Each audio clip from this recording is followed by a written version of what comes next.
Ah. Oh. Yeah. All right. Well, we are live on air on YouTube. We've been live in the Facebook thread for a little bit. So whoever's in the Facebook thread watching, you got a little bit of discussion of The Last Tycoon, which is a new pilot on Amazon. It's got Matt Bomer in it, who I absolutely love. Go watch it and review it and see if we can get a full season of it. But we are here tonight to talk about episode 211 of Outlander, called Vengeance is Mine. Tonight I've got Jerry and Phyllis, and this is the episode written by Diana Gabaldon and directed by Mike Barker. I think it's his first one this season. Ah. Yeah, I don't recognize that name at all. So. I don't either. He directed last season. Ah, okay. It seems like he did, they say he did The Devil's Mark and Lollybrock. Oh, okay. So he's directed for the show. I just don't recognize. I just can't remember if he's directed this season or not. I'd have to go back and actually look it up for sure. So this was an episode I was really looking forward to because I was really interested to see how Diana did. And I was telling Phyllis that when I watched it on Friday night, I had to watch it in chunks again because once again, yeah, work interfered. Damn work. But it should know better. I enjoyed it, and it's one of those that when I got into the second half of it, the second half I felt like I was breathless the whole second half, just because I felt like it was constantly moving and stuff happening. Right. What I'm finding when I'm watching this season is that the first time I watch these episodes, I am distracted by my book knowledge, by watching it and looking for how they've made the adaptive choices they've made, what they've left out, what they've added in, what they've moved around. So I always have to watch it at least twice, if not 3 times, because, like I said, the first time I'm not truly paying attention to the episode itself as far as how what's being presented to us is affecting me, because, again, like I said, I'm distracted by where I'm coming from in relationship to the episode. I agree. I agree with that. I feel the same. So, because it took me watching it the second or third time to realize that the way they had changed this was that Claire and Jamie were with Charlie and the army on their march into England. Right. That they were in, well... She says Manchester. Well, she says Northern England, but yeah, listening to TSATs, he said, historically, they were much farther than Northern England. Well, they got all the way to Derby, historically. Yeah, that's what he was saying. He's like, well, they're supposed to be at Derby's where they turn back. Right, that's where the argument is, and they go back, is at Derby. So he's like, well, whatever. But that was, they kind of took care of the passage of time, because there needed to be a big time passage from Preston Pans, which was September, to winter. And we also found out from, I don't know if I haven't listened to Ron's podcast. I don't know if it was Ron's podcast or an interview somewhere, where that opening scene from Preston Pans last week with the dead soldier, or the dead Highlander, actually came from episode 212. Oh. And they took it out of 212 and put it in 210. That's probably right, because in the book they're going towards Culloden when she sees that soldier. Yes. It's when what made me think of it was that was the body she saw that blue moss on. Yeah. Yes. You know, and so that was in the next. Yeah. They were on their way. They were marching, or Jamie and Claire and Murtaugh were on their way to. What do they call it? Drumosi, whatever they call it, whatever the Scots call Culloden. Right. Where they're hungry and nobody's been eating well, everybody's, malnourished, and they get to wherever the Scots are. Yeah, because they had been out to because that's how it all got changed around, because he had been at his grandfather's and thought that his men had gone home. Yeah. I mean, in the book. Yeah. So they've really switched it all around. So yeah, that's what I said. That's why I was so distracted watching this. I'm thinking, where are we? When is this? Where are we? Yeah, they had to change it up for the flow of the show. And it's fine. I think that they did okay. I mean, other than, yeah, we go in with the book knowledge going, well, wait a minute, but... Like I said, it does spoil my enjoyment of my first watch. Because I cannot disconnect myself from what I know. So, but I go in knowing that that's the way I'm going to be, and just knowing that I'm going to have to watch it a couple times and watch it twice. Yeah, give myself a chance to look at it and go, what? And then go back and watch it as its own episode, its own entity, and its own episode existing in this, this time frame and timeline. So. Again, we got through last week so much faster by not doing a step-by-step or beat-by-beat thing. I'd much rather just kind of do what we liked, what we didn't like. Yeah. I have to say, the only podcast I've listened to is TSAT's. And I don't completely agree with everything they had to say, but I do agree that the first half of the episode I really, really liked. I loved that first half with the War Council and Jamie and Claire doing the medical stuff, pulling the teeth. God. When she put her knee on that woman's chest to hold her down, I started laughing. I was like, check that out. Hell, I still feel like that when I go to the dentist. So put your knee up on your shoulder to hold you down. That is so a scene from, is it Fiery Cross? The one where she's doing dentistry? Dentistry at the Highland Gathering? Is that? Oh, yeah. Oh, so we'll get to see this again. Yeah. That's what it popped into my head. I'm like, oh my God, this is so what she does. Like four books from that. Pulls that guy's broken tooth out. That's right. Yeah. Oh God. So I guess we'll see it again. Well, I was thinking in the print shop at Fergus's print shop, but. That was in Philadelphia, I think. So. Oh yeah, much later. They pull somebody's teeth out there to a kid. Yeah. But that was great. My favorite scene was that whole Gallic prayer that Jamie said over. Oh, that was beautiful. Yeah. So, and it's one of those things that this is one of those things I absolutely agreed with the TSATs people is that Diana Gabaldon knows these characters so well, so inside out, that she effortlessly is able to write the depth of their relationship and their feeling for each other, but very simply. It's, Jamie, the way Jamie was standing there looking at her, basically making this vow and prayer over her. And just the way the two of them were together, the quiet moments, I think, of their relationship are the most powerful. Well, can't really say that because another truly powerful moment is that argument they had in the Kirk. Claire and Jamie were arguing, and he was saying that he would not let her, go with them, and it was his duty to save the men, to give himself up, and her coming back and saying, am I not Lady Brock Turok? Are these not my people as well? Right. So, and again, that's Diana writing her characters. Knowing her characters so well that having Claire come right back at him and say, I have as much right as you to protect my people. I saw a comment about, somebody made a comment on previously TV, said, gosh, it'd be nice if Diana could write more episodes, and someone else came back and said, that'd be okay as long as she doesn't quit writing her book. Well, she's already said she won't be writing from the book. She's already said she won't be writing episodes in season 3 and 4 because she said, I'll never finish the book. Yeah, so she's even said the same thing. So. Yeah. So it was a good little test, but she did a good job. I know that. Like I said, the first half I really liked. The second half, because I think I posted on our site that the second half,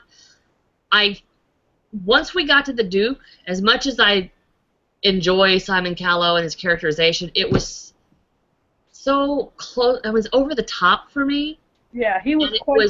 It was so villain, so much villain monologuing. He talked for freaking ever. Yeah.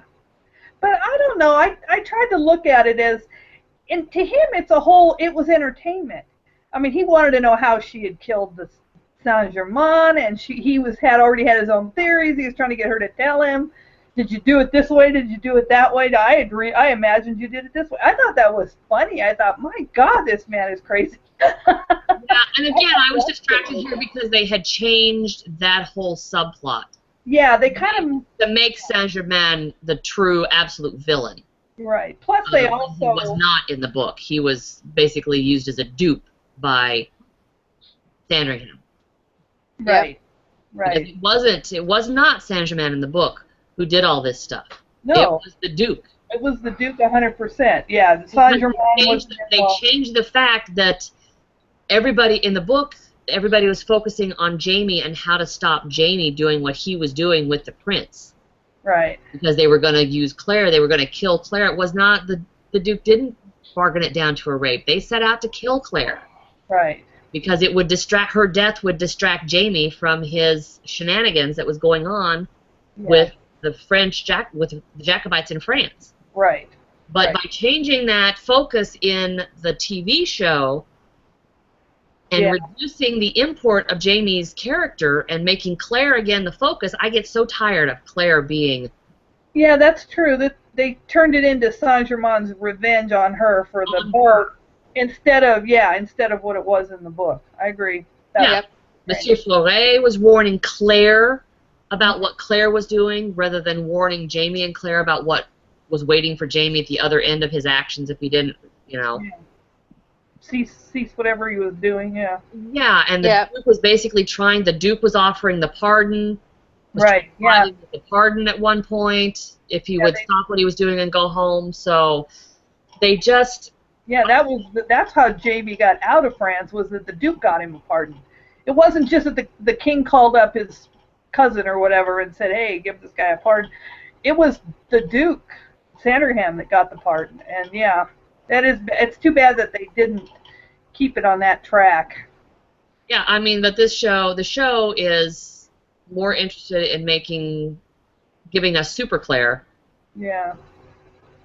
Than following the storyline. Than keeping them on a more even footing. Right. They're going to have to get away from that pretty quick because it's not going to just be Claire's story. I mean, it has been so far, but eventually it's going to get spread out. So. Well, I don't know. They'll probably figure out a way to keep Claire the focus and Katrina the star. Well, okay, on some level that's fine, but they do have a lot of secondary stories, if you must.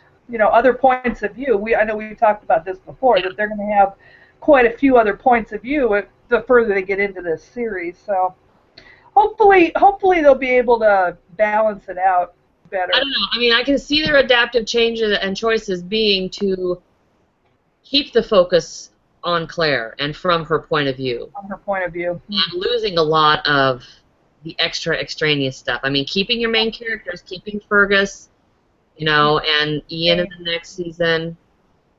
All the additional ones. But keeping the focus on them while they're around Claire. Ah, okay. We'll see. So, I don't know. We'll see. We'll see. But anyway, those were kind of... That scene with the two of them in bed was kind of one of my favorite high points, and then that scene in the Kirk with that argument between the two of them was my other high point in this. And then all of the stuff at the Duke's was just, I don't know, it was so over the top. And I enjoyed the humor for what it was. Yeah. And the lightness in there, and the Jamie and Murtaugh Gallic grammar. Oh, that was funny. Discussion. Yeah. The messenger who was out looking for Human Row, and then said something about I generally get a tip. Yeah, right. As Monroe with the note. He's talking to a beggar, and he says, "I generally get a tip." That is funny. Great. Yeah, they did good with the humor, I think, and Mary saying, "I think we better go." Better leave. Yeah, I don't know. It was. Yeah. The book made me crazy in this point. At this point in the book. Right. And so I'm not surprised that this point of this episode made me a little crazy. Right. You know? And that might just... And there was even less going on in the TV show than what was going on in the book. Right. Because we didn't get all of that. They were already in England when they turned Claire over. Right. And once again, they took away a Jamie point, a Jamie moment, when Jamie carried, because Jamie carried her out in the book. Right, but they hadn't really expressed the whole Red Jamie. Well, they knew the Red Jamie thing, but for some reason it was not. Didn't seem to be an issue when he hauled her out of the church. Maybe that's something Diana caught and said, "Wait a minute." No, but it was also dark. No. Huh? It was also dark. You know, Yeah, it's true. That's true. He could have had a hat on or something. So, yeah, I don't know. I was gonna say he could have just been bundled up in his plaid. Right, with a bonnet on or something, hair tucked up in a bonnet. Yeah. I don't know, but I mean, I'm sure they were trying to give Dougal a moment. Right. That's true. We didn't lose Rupert. Isn't that crazy? No. But he'll show up as a pirate at some point. One-eyed Rupert. Well, he won't survive Culloden. Yeah, he'll probably. Yeah, he probably Because won't. nobody survived Culloden. No, none. They And, survived Culloden, they didn't survive. well, even if because they all got hunted down, and anybody that was a known traitor. So yeah, you're Well, right. anybody who survived the battle was just injured. was Didn't killed on the survive the battlefield. aftermath. So Yeah, that's what I keep saying when they keep saying about how they've got to, they hope they save Murtaugh. I'm like, no, they're not saving him. No, that's not going to happen. Murtaugh has a bigger role to play later. Murtaugh will never leave Jamie. No. No. So Because that is his whole reason, is Yeah. protecting Jamie and fulfilling his vow to Ellen. right. He's very big on fulfilling his vow. Yeah. No, he's not gonna. Even to the people he didn't make it to. 'Cause Yeah. He didn't make that vow of, laying vengeance at Claire and Mary's feet. Yeah. No. He made that vow to Jamie. Right. But it was to repay them, or it was to make good on what Yeah, had been because he done. felt like he failed them. But he felt like he failed Jamie. He told Jamie, I failed you. Yeah, it was Jamie because that's how they would have looked at it. Yeah. But ultimately it was over the women, so that was a great scene. I was waiting when he took that first shot and the blood flew. Being a Walking Dead fan, I was expecting a spray across the camera. Whenever they smash those heads on Walking Dead, at least once they pour gore on the camera. And I thought, where's my gore? Where's my blood? Where's my Walking Dead? Oh, there was plenty, because Lonnie from TSATS was talking about the fact that she closed her eyes because she doesn't like that kind of stuff. Oh. It really affects her. She has a hard time with Well, it. I just was surprised. But she said the sound design, because she could hear the crunching, Yeah, the sound of it. the blood dripping. She was just like, oh my God, closing my eyes made it worse. Can you imagine it? No, I thought they did a good job with that. I really. But can you imagine holding the severed head up to this poor 16-year-old girl? Right. Here you go. Yeah. Did it still? Yeah. It didn't still have the wig on it, did it? No, I think I the didn't wig. look because I wondered if he had taken the wig. I mean, they wouldn't be able to pick it up by the hair. That's why. No. I hope they'll It think was hilarious that he threw the wig on when Jamie came through the door. that was funny too. Yeah, it was sitting on the table next to him while I was eating. Yeah. Yeah, that's why I think Go ahead. when it gets to the wig, I have to say that one of my favorite parts of the whole thing was the actual title card. Because a lot of people didn't get that. All of a sudden, there's the wig, and then the head falls off the table, Yeah, with the wig on it. And I was like, oh my God, that's so funny. That was the first thing that I saw. I said, this is setting you up for what's going to happen at the end of this episode. No, it's so on the nose that only the people who know what's coming really get. Yeah. Yeah. And then after you watch it the first time, then you get what the title card was telling you. Right. If you hadn't read the books. This is I loved it. This is the first title card where I knew it from the beginning. I was like, oh, okay. I've had to go back and look at all the other ones. Yeah.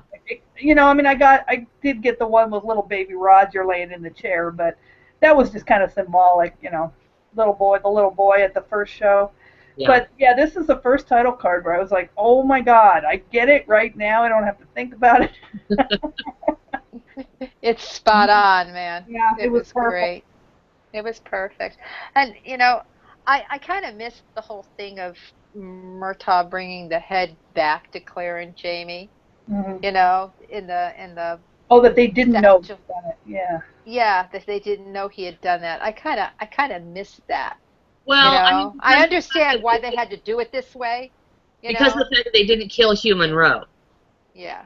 Because he was carrying that head to present to Hugh's widow and Mary Hawkins. Yeah. Right.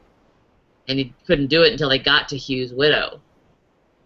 Yeah. Right. So they could have still revamped that a little bit. I understand why they didn't do that. I'm sad too that they left out that little thing that Murtaugh said to him about I'm son of Donald and son of Duncan and blah blah blah blah blah. You know. Yeah.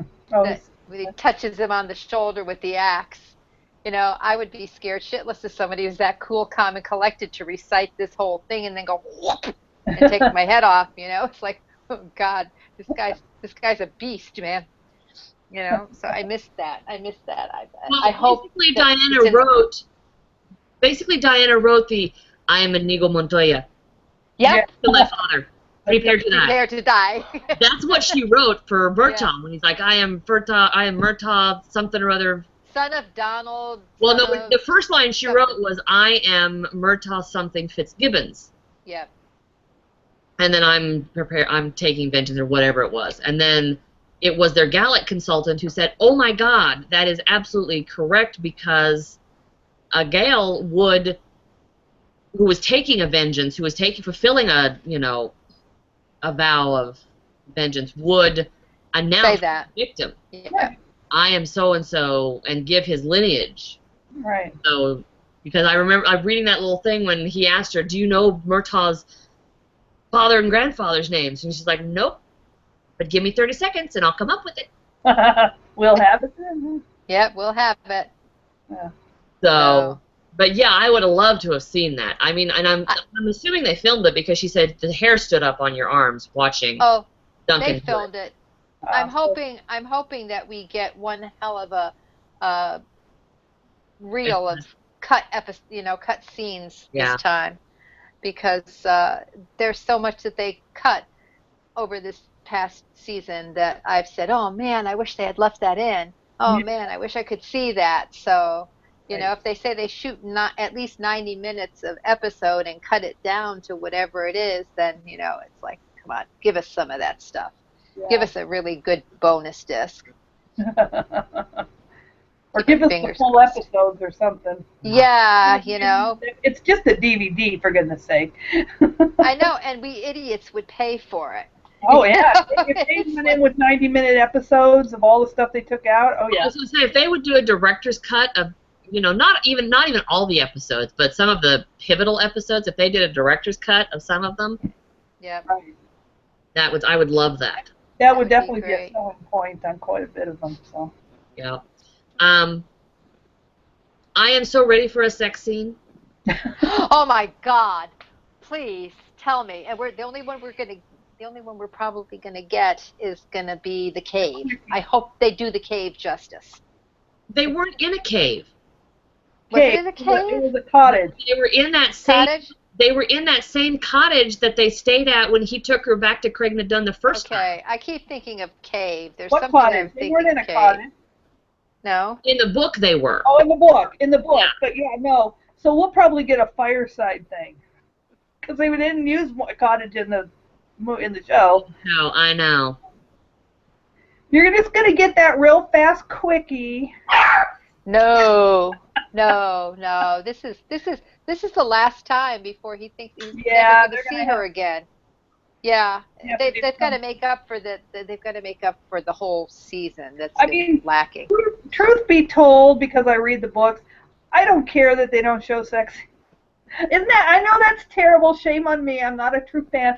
I don't care about no sex scenes because I think they're doing a great job.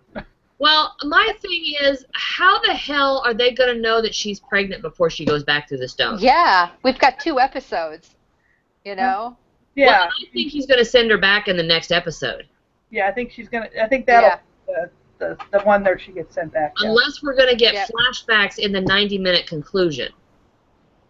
Maybe. Of those of details of the final days, their final days together. Even then, she's not going to know she's pregnant and like having sex, and 2 days later she's not going to know she's pregnant. No. Well, I mean, I guess we're meant to assume having sex. I mean, it's not that they aren't. I know.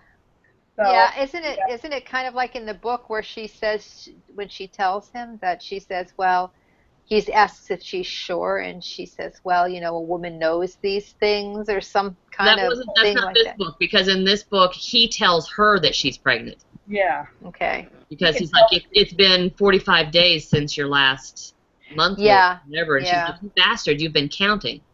And Right. his comment is, you know, I've been a farmer my whole life. I'm aware of the cycle. like moo, sheep, cows, you know. Yeah. Right.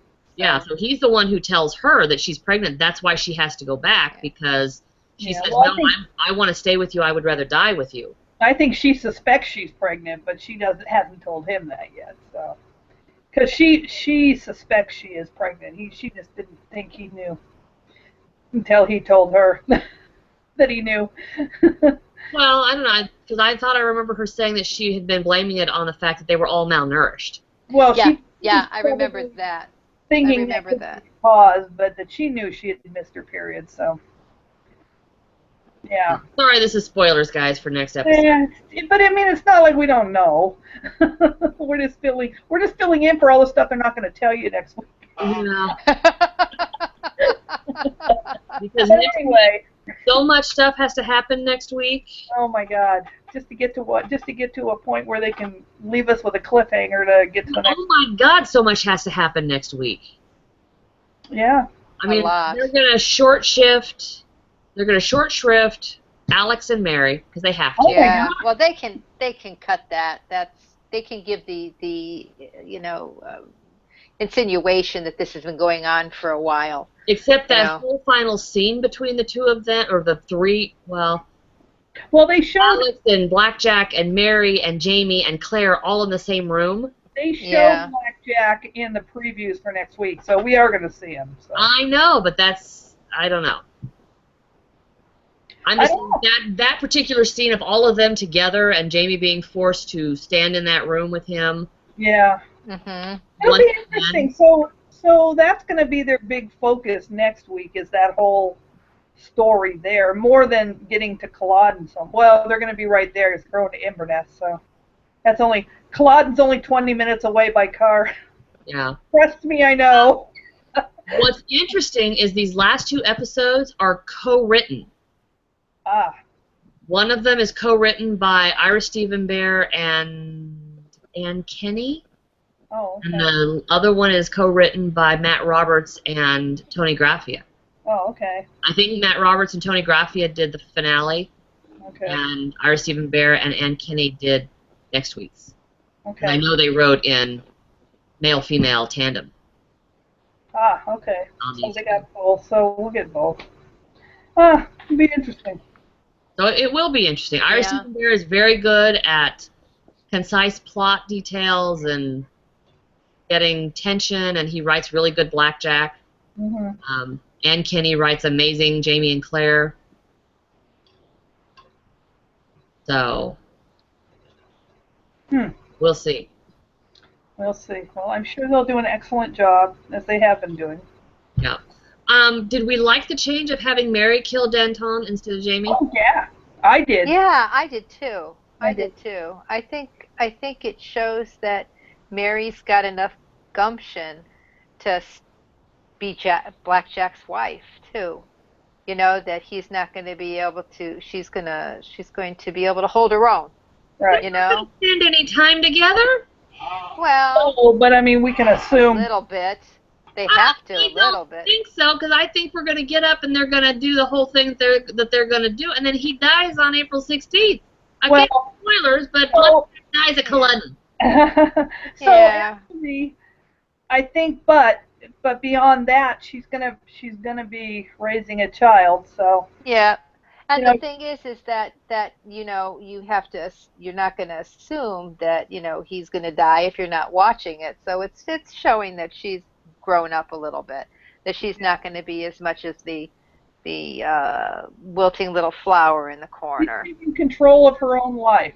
Yep, exactly. After all this of being, you know, forced to marry some person whose name I had never heard before, because that's not who it is in the book. Yeah, somebody else. And then, so you know, and then she goes ahead and kills her. He wasn't actually her rapist. He was not. But he was the leader. He was the leader of the group. Mm-hmm. But she did go ahead and at least earn her own vengeance there. Show up, mete out her own vengeance. Yeah, I liked it. Yeah, I thought it was good. I thought it was good. In fact, the fact that she wouldn't go out to meet Hugh, I thought, well, don't turn into that person again, you know. And then she turns around and stabs that guy anyway, so that was good. Yeah, it was good. Yeah, I liked it. Okay. Anything else? I'm trying to think. No. I'm trying to think. I saw somewhere someone made a comment about the wanted sketch for Jamie that was posted, and would this is just speculation, would Frank at some time come across that in some historical box of just weird things from the Jacobite eras and find that wanted poster and put it side by side with his drawing of that mystery man staring up into Claire's window. Yeah. I don't know, that's interesting. I mean, they could have set that up. Yeah, to where there would be enough similarities that he would see the two together or something. I don't know. I don't know if they did it or not, but I thought, well, that's an interesting take, because I just saw it and went, oh, look at that sketch of... Well, and what's hilarious is that I'm pretty sure in the book, the wanted sheets didn't look anything like them. No. Because they had drawn them as, you know, ravaging, slathering beasts. Right. Even the one they described for Claire, she's like, didn't look a bit like her. Yeah. No. She looked like a witch. Yeah, she the drawing literally looked like a witch, and she's like, well, that's not... Because it doesn't even, the guy that shows them, is it Balmerino or whoever it is that shows Claire the posters, and she's like, he goes, I know these aren't very flattering or something, because it's just so bad in the book. So. Yeah, so anyway, but that would be interesting, because I know, again, spoilers for upcoming books, I'm pretty sure that, doesn't Frank find their marriage certificate? Not that I know of. I can't remember. I don't think I don't think we haven't found out yet whether Frank even knew he was alive. I know that it's presumed by a character or two that Frank might have found it. No, I thought there was some information in some of the upcoming books that we either got through Brianna or through Wakefield's journals or letters that they had. Oh, there's a letter from Frank. Right, there's a letter from Frank to the Reverend where he mentions that he found a Jamie Fraser, but he doesn't know if it's the Jamie Fraser. Well, because Frank is the one who had that marriage stone placed. Right. Yes. Right. Because I swear I need to go back. You need to search in your Kindle. You need to search in your Kindle. Either Voyager or Drums. I find that other thing finally that we were talking about last week about Murtaugh. It took me days to find it. It's in Breath of Snow and Ashes. What were we talking about? About what happens on Culloden Moor with Murtaugh. Oh, okay. Yeah, it's after it's a comment after the battle at Moore's Creek where they take the bridge apart.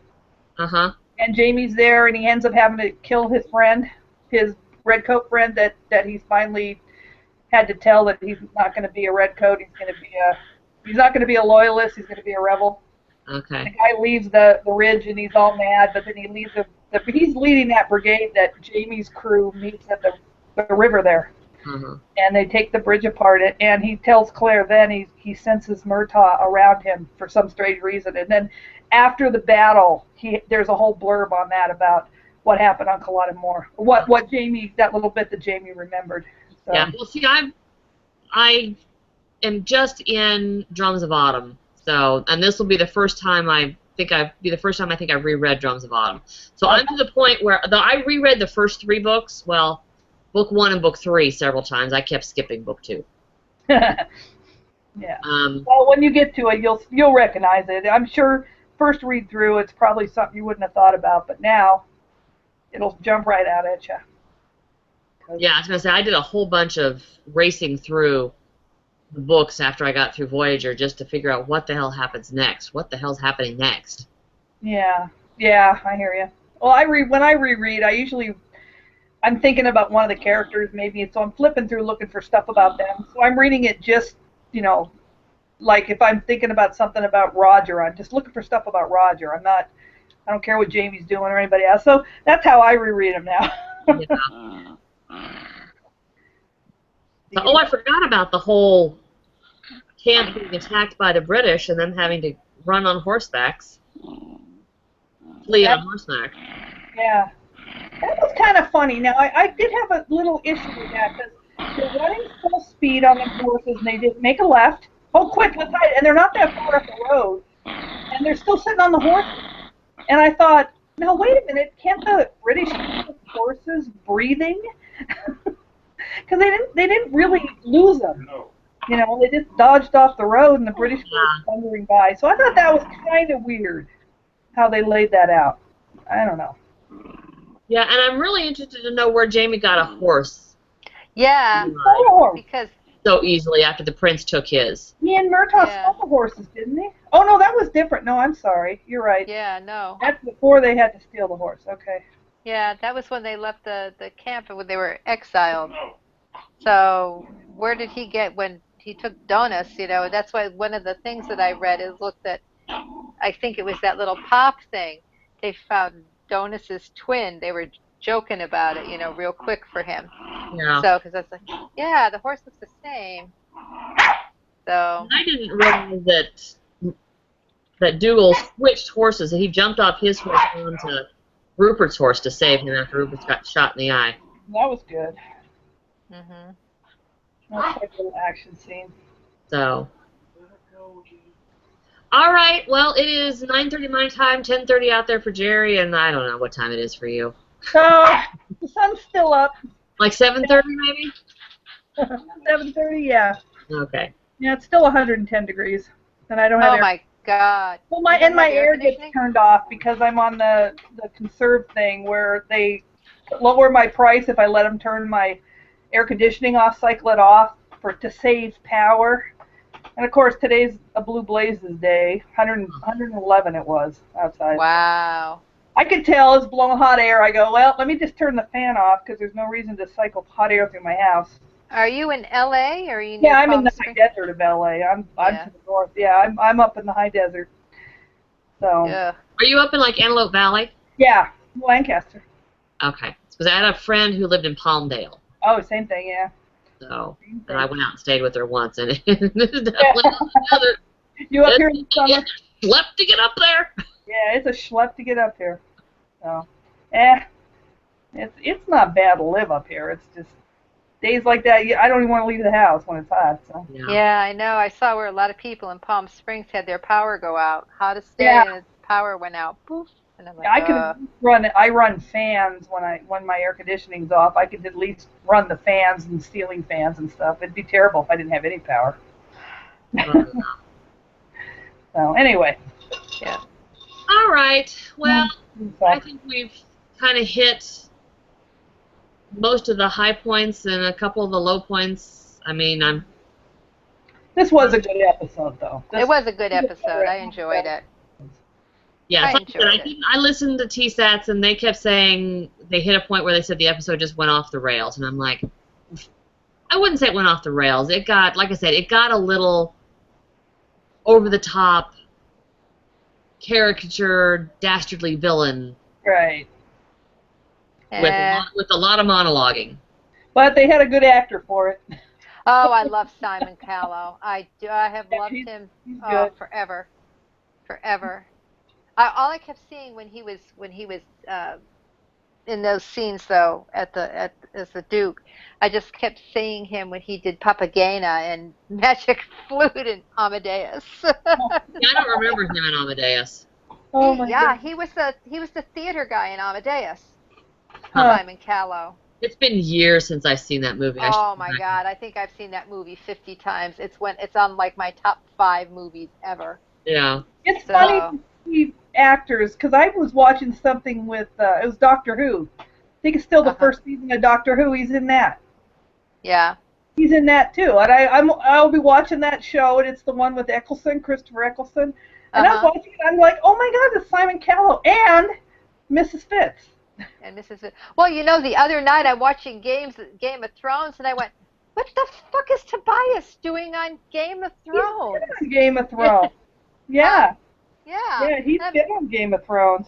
I'm like, Jesus Christ. And it's the first time I really picked him out. He was on Game of Thrones, and then he was just on that, The Night Manager. Right, he was on The Night Manager, too. Yeah. Oh, I was telling Angie I'm going back through Lost. I haven't watched Lost in a long time. Yeah. And I was watching, it was in season 4, and it was Desmond. He's in the Scottish Royal Highland Regiment, or whatever, and he flashes back to a thing at the boot camp, and he's getting woken up by the sergeant, and I'm like, oh my God, Graham McTavish. Oh, jeez. Playing the drill sergeant. I was like, hey! So, there you go. They're everywhere. They are. I think the British television movie industry is very small. Oh, it is.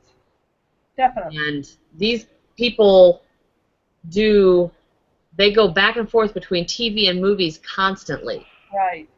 Oh, I agree. You're getting, and there's no big deal about it. No. I mean, they've got a few people that are such big names. I mean, but even they show up in shows. I mean, they may be the star, but there's no problem of running David Tennant through multiple kinds of characters. Well, Dame Judi Dench started as a comedy actress. Oh my gosh! I saw something. There's something on. It's on Amazon right now, and it's got her in it. She's playing one of the characters, and she's not young. She's older. So this is a Oscar-nominated, Oscar-winning actress, and she still works. She's a dame, for God's sake. Yeah, she still works TV. So does Maggie Smith. Oh, I love Maggie Smith. Yeah. So there's no. Yeah. It's not like here that. And so although it's not, it's more. We're more like the Brits now than ever before. Oh, sure, yeah. The big names who are now finding, especially I think the older female actors, were able to find better characters on television. But television is also not what it used to be either. Oh, no. No. I mean, with all of the standalone platforms of original series on Hulu and Netflix and Amazon. Oh, sure. There is so much more. Plus the fact that, CMT now has original stuff. Yeah. Everybody. When USA was doing original stuff. Mm-hmm. Bravo used to do original stuff, and I hate that they've gone all sleazebag reality. Reality shows, yeah. God bless CMT for picking up Nashville, man. I was so happy when that happened. Oh, wow, that's good. Yeah, they did. They picked it up. They're doing 22 episodes next season on CMT. Well, that's kind of that's the best place to put them anyway, so. Yeah. They said they didn't know if Connie Britton and Heather Panettiere would be back, but I'm like, shit, no, this is Connie Britton's show. She'll probably be back. Yeah. But they took it from ABC. So we were happy. Yeah, very happy. We let them have it too. I mean, they probably could have said no. So. Yeah. So I'm glad they found that home for it, because that's like one of my guilty pleasures. I really love that show. Oh. Yeah. Yeah. Well, I just watched the second season of Grace and Frankie. Oh, we're in the middle of watching that. I love that. I love that show. Grace and Frankie. Me too. So, and my parents started watching season 1 because my aunt had recommended it. And I was like, I recommended this to you guys last year. I'm like, yeah. So I've gotten my parents to where they're able to pull up Netflix. They're now watching all the Royals games on my Apple TV, because I gave them an Apple TV with my MLB app, so they can watch the Royals games, because we're not in a Royals market. Yeah. What else are they doing? technology-wise. They have their own Netflix subscription. Wow. Not using mine. Wow, you're educating them, Angie. Mom Bringing wanted them to into the download tech-savvy world. Mom wanted the MLB app downloaded on her phone so she could watch Royals games if she was away from home. Oh, wow. So I got that downloaded on her phone and signed in to my account. And the same thing on my dad's. Downloaded it and got them signed in. That's funny. You know, my 70-some-year-old Yeah, that's great. Hey, that's funny. That is funny. The parents that I had to browbeat into getting smartphones. Oh, my God. Oh, come on. My son is still carrying a flip phone. Up until about 2 years ago, my parents were carrying flip phones. Yeah. And when their phones finally needed to be replaced, I was like, you guys have got to go to a smartphone. I'm like, well, we just don't know that we'll use it. I don't know that we'll use it that much. And then they got them like in November. At Thanksgiving, my brother, they were down in Florida for Thanksgiving. My brother posted a picture of both my parents sitting at his island on their phones. I was like, yep, didn't take them long to get used to it, like 2 weeks. Nope. Well, they become very convenient once you get them. So. Oh, yeah. I mean, Mom Facebook all the time. Dad does his email on his phone. Yeah. I hardly ever take out my computer anymore except to transfer music and things like that. It's, you know, because the phone's with me all the time. Yeah, well, I'm on my computer now for school because it is easier to... Oh, yeah, well, schoolwork, yes. If I was doing schoolwork, I would be on the computer. Yeah, and when it comes to having to do letters or anything like that, yeah, I'm still on there, too. Yeah. So, anyway. All right, well, I'm going to stop the video in the thread and apologize for any of spoilers that, you know, ruin next week's for you guys, but I'm too tired. Way too long, so bye. Hopefully we didn't let anybody... And so I think we're kind of done here, too. Yeah, I think we're done. Yeah. So, but I was talking to Phyllis about, have you seen The Last Tycoon yet, Jerry? No, I haven't. I don't have Amazon. Oh, you don't have Prime? No, ma'am. I do not. Oh. I don't. I pay $160 a month for DirecTV. Why am I going to order Prime? I don't know what your bill is. They got mine down to $50, DirecTV. Yeah. When I went to cancel them, but I don't have any premium channels, and I told them take whatever sports that you guys are charging me for and get that off of there too. Yeah. But they put me down to their low, one of their lowest packages, and it's $50. I just saw the bill. Now that it's all been adjusted out. Yeah, I wanted to see if we can. You know, we're threatening. You know, that we're going to drop them, so we have to see what we can do to get the bill down.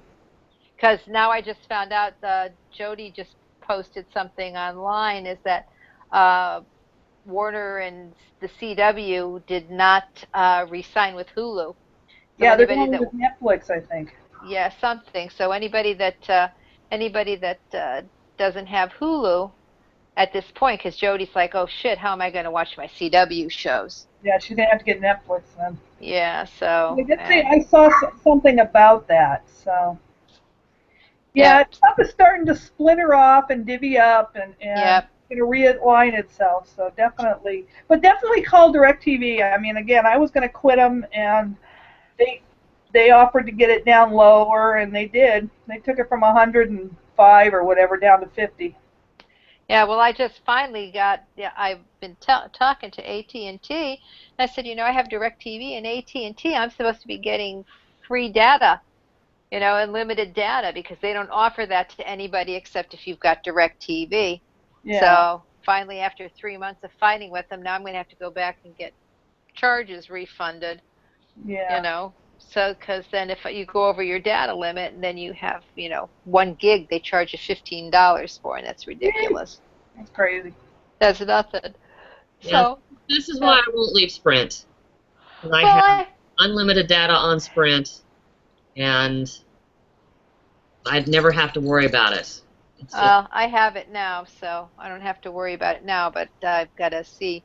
I'm going to go to DirecTV and talk with them, too, because Tom and I have been with DirecTV since they bought out TiVo, because we had TiVo, And so we've been like a customer for 20, 21 years, like that. They may even come out and update all your equipment and everything. I mean, I don't know when's the last time you changed out boxes or. We haven't changed out our boxes in a while. So yeah, they'll come out and get you new boxes and everything. So. Yeah. Usually Tommy just has them send them because we have such a conglomeration of equipment that he doesn't want anybody else messing with it. Yeah. It's like, no, you'll screw up. Anytime we've had a cable person or something come out and work on the internet or anything, they've always screwed it up.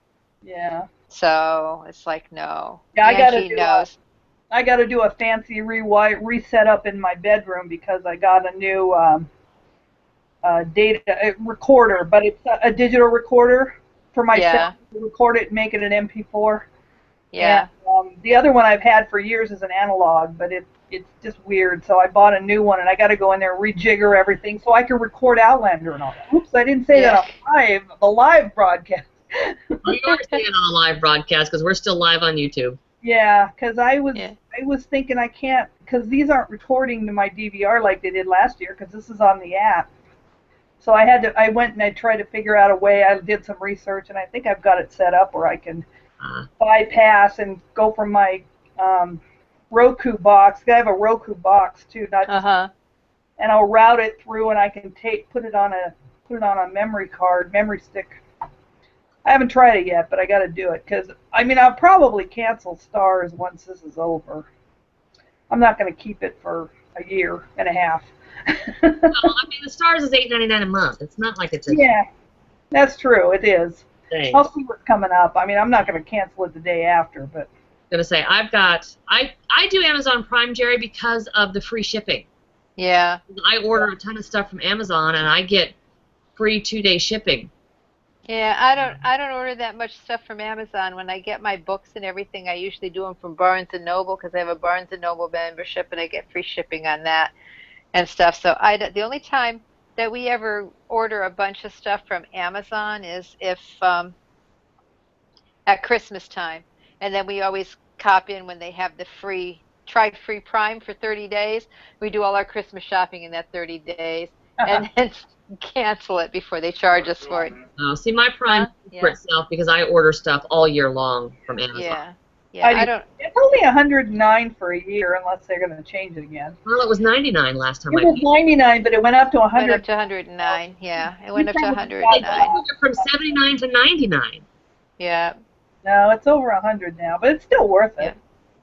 Yeah, but like I say, when you add we have 2 smartphones, that's $220 a month, and then $160 a month for, the direct TV and stuff, and then we have $70 a month we have to pay for our internet service. So at that point, then I'm like, I don't want to pay for anything. Yeah, we're doing $9.95 for Netflix, and we're doing it's like I don't want to add another. Even if it's $109, that's another, X amount of dollars a month. I'm like, I don't want to do that. I got enough bills going out, unless we get this down far enough. And because there's a couple series on there I'd like to watch, but I just, I just, it gets to a point where it's like, why? Why? So, Oh. Excuse me. Hi, Jerry.